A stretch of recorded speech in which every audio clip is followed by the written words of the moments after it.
大家好，欢迎光临大鱼食堂。今天跟大家分享一道我经常煮的八宝粥，非常方便省事。腊八节快到了，正好应个景。食材一般家里有什么就用什么，我放的比较多的是各种粗粮，大米还是要一些的，不然粥不粘。杂七杂八放满一杯，煮粥的水量是它的5倍。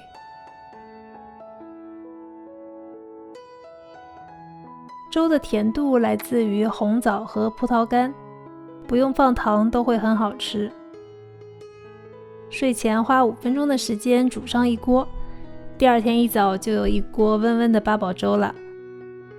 不用手忙脚乱，孩子们也不会给烫得龇牙咧嘴。如果是睡前煮，豆子不用提前浸泡，直接丢进去一起煮就好了。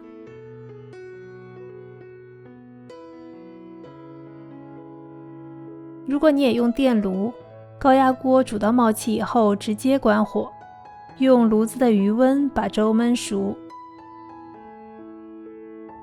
火候刚刚好，米还是一粒一粒的，但粥又是有点粘稠的质地，这是我喜欢的口感。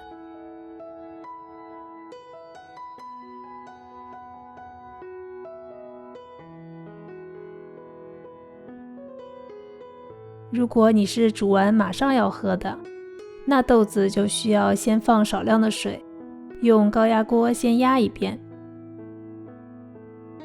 再加入其他食材和适量的水，煮到冒气以后关火焖一会儿，一样也可以煮出粘稠的八宝粥来。用高压锅煮粥，省时省事，节约能源。如果你喜欢，就试试看吧。感谢收看，我们下期再见。